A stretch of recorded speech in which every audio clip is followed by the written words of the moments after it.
হলো নগদ $1000। আর যদি তুমি কোনো কারণে এত টাকা হঠাৎ পেয়ে যাও কোনো বাধা ছাড়াই, তাহলে তুমি কিভাবে খরচা করবে? এগুলো ডিসপ্লে করে রাখা হয়েছে যাতে আমাদের প্রয়োজনীয় পোশাক আমরা এখান থেকেই পছন্দ করতে পারি।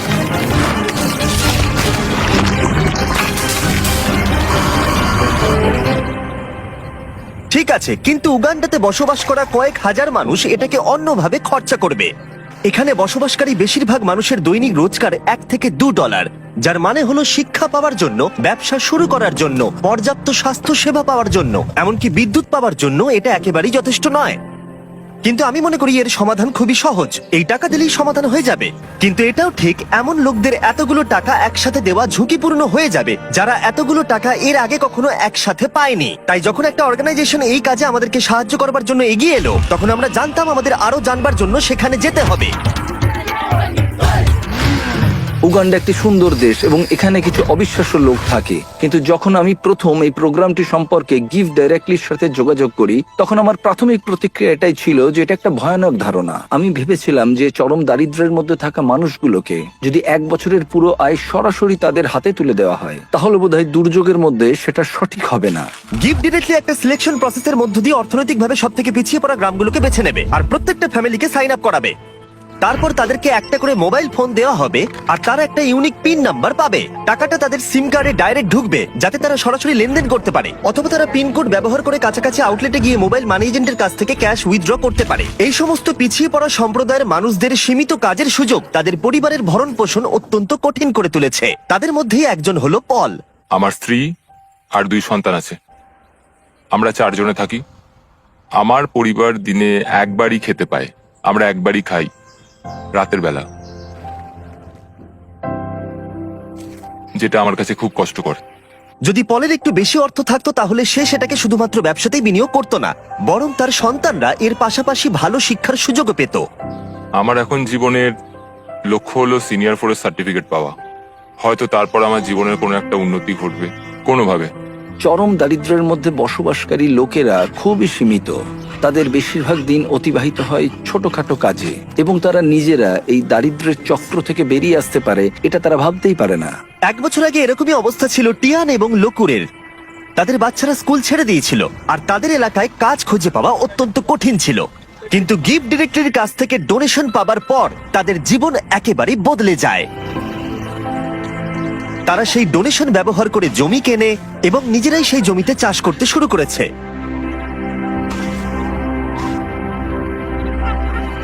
তারা একটা গ্রেন মিলও কিনেছে এবং তারা এখন গোটা সম্প্রদায়ের জন্য শস্য প্রক্রিয়াকরণ করে অল্প প্রফিটও করছে।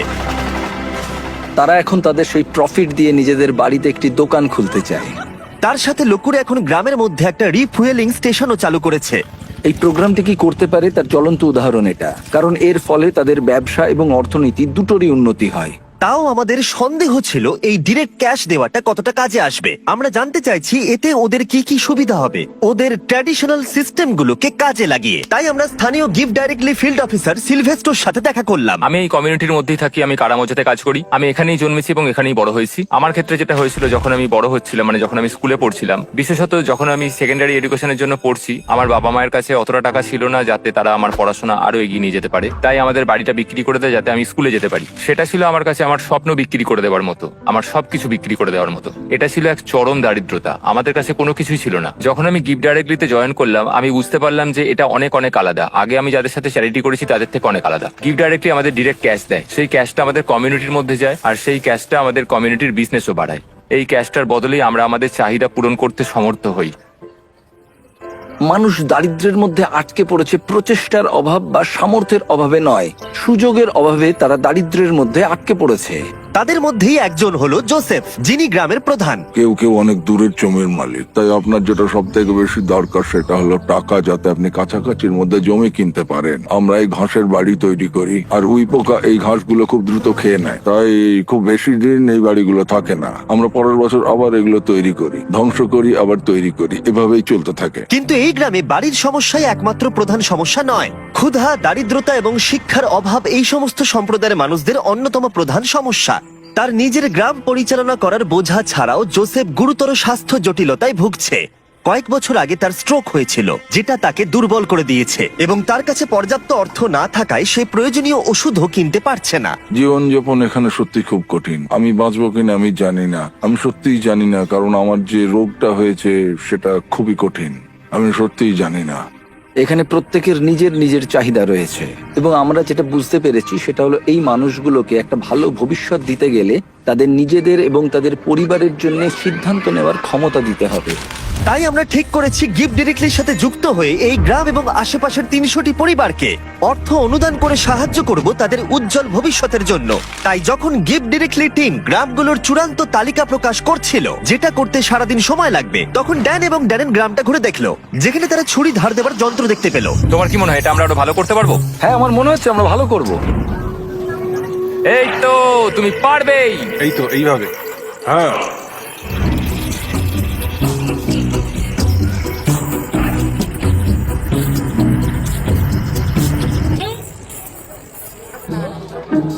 এবার এখন এগুলো টেস্ট করার সময়। ওরা কি টেস্ট করার জন্য চিকেন এনেছে? না, ওরা আমাদের জন্য চিকেন আনেনি। আমাদের পেছনে এখন অনেক লোক দাঁড়িয়ে আছে আর ওরা দেখবে যে সব থেকে ভালো কে ছুরি ধার দিয়েছে। যদি তোমরা ফুটেজটাকে রোল ব্যাক করে দেখো তাহলে দেখতে পাবে ড্যারেনকে একজন অ্যাসিস্ট করছে ছুরিটা ধার দেওয়ার জন্য, আর আমি পুরোটা একা একা করে গেলাম। আমি অনেক বেশি প্রফেশনাল ভাই। হ্যাঁ। ঠিক আছে। আর এখন ড্যান এবং ড্যারেনের পালা। আমি চ্যাম্পিয়ন। হ্যাঁ হ্যাঁ, তুমি চ্যাম্পিয়ন, তুমি চ্যাম্পিয়ন। ড্যারেন হার মানতে না পেরে অন্য কিছু চেষ্টা করলো। সমগ্র আফ্রিকা জুড়ে লোকেরা তাদের মাথার ওপরে জিনিসপত্র বহন করে থাকে। ড্যান আর আমি এখন সেটাই চেষ্টা করতে যাচ্ছি। ওরে বাপরে। Ready? আরে তুমি দাঁড়াও। ইয়া, তুমি কি ঠিক আছে? তোমার হাত নিচে তো? হ্যাঁ, তুমি এটা নিয়ে দাঁড়িয়ে আছো কি করে? ঠিক আছে। তুমি তৈরি তো? ও, আমি জিতে গেছি। হতেই পারে না। ঠিক আছে, এইটা ড্যারেন জিতলো, কিন্তু ওর ব্যাগটা।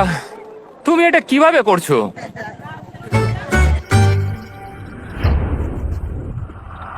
পরের দিন সকাল ছিল ডিস্ট্রিবিউশনের সকাল। এখন সেই মুহূর্তটা এসে গেছে। সমস্ত টাকা 10 মিনিটের মধ্যে ট্রান্সমিটেড হয়ে যাবে। এই মানুষগুলো অবশেষে তাদের দারিদ্র্য থেকে মুক্তি পাওয়ার একটা সুযোগ পাচ্ছে, যা নিয়ে তারা সারা জীবন লড়াই করছিল। কিন্তু গ্রামের মধ্যে জোসেফ ছিল সবচেয়ে বেশি উদ্বিগ্ন, কারণ তিনি জানতেন এই অনুদানটি তার এবং তার পরিবারের জীবন কতটা বদলে দেবে। এটা ছিল সেই মুহূর্ত যার জন্য তারা অপেক্ষা করছিল। তাই গোটা সম্প্রদায় ছিল নার্ভাস এবং এক্সাইটেড।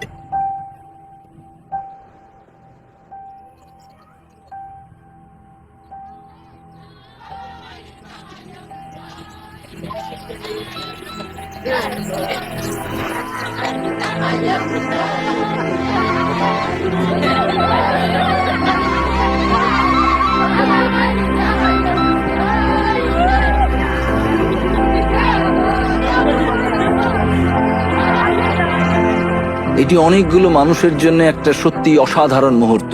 এটা শুধুমাত্র এই মানুষগুলোর জন্য নয়, বরং তাদের সন্তান এবং পরবর্তী প্রজন্মের জন্যও সুযোগ।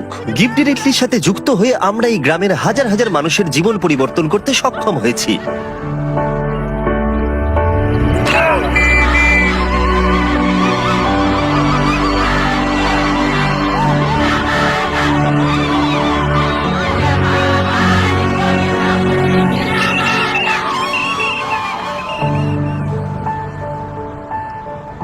টেক্সট মেসেজ পাওয়ার পর এখন সময় তাদের টাকাগুলো উইথড্র করবার।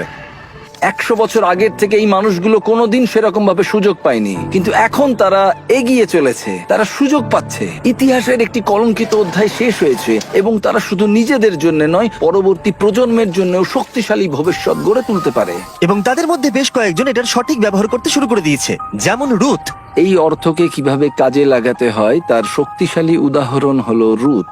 গিফট ডিরেক্টর থেকে টাকাটা পাওয়ার আগে আমি আমার সন্তানদের ঠিকমতো দেখাশোনা করতে পারতাম না, কোনো ওষুধ কিনতে পারতাম না। আমি একজন হাউসওয়াইফ ছিলাম, আমাদের জীবন খুব কষ্টে কাটছিল। কিন্তু প্রতিকূলতা সত্ত্বেও রুথ গিফট ডিরেক্টলির সাহায্যে তার স্বপ্নগুলো সত্যি করতে দৃঢ় প্রতিজ্ঞ ছিল। সে তার স্বপ্নগুলোকে বাস্তবে পরিণত করবার জন্য এবং তার পরিবারের সন্তানদের উজ্জ্বল ভবিষ্যৎ দেবার একটা সুযোগ পেয়েছিল। ও এখন তার ব্যবসায়িক মনোভাবকে ব্যবহার করে শুধুমাত্র নিজের উন্নতিকরণের জন্য নয়, বরং তার পুরো সম্প্রদায়ের উন্নতিকরণের জন্য। আমি এখন আমার পরিবারের সব দায়িত্ব নিতে পারছি। এখন আমাদের জীবন অনেক সহজ হয়ে গেছে। আগের মতো আমাদের আর কষ্টে দিন কাটাতে হয় না। কিন্তু রুথি একমাত্র নয় যে তার টাকাগুলোকে সঠিকভাবে ব্যবহার করতে শুরু করেছে, যেমন আউমা যে তার গোটা জীবনকে উৎসর্গ করেছে শিক্ষার জন্য।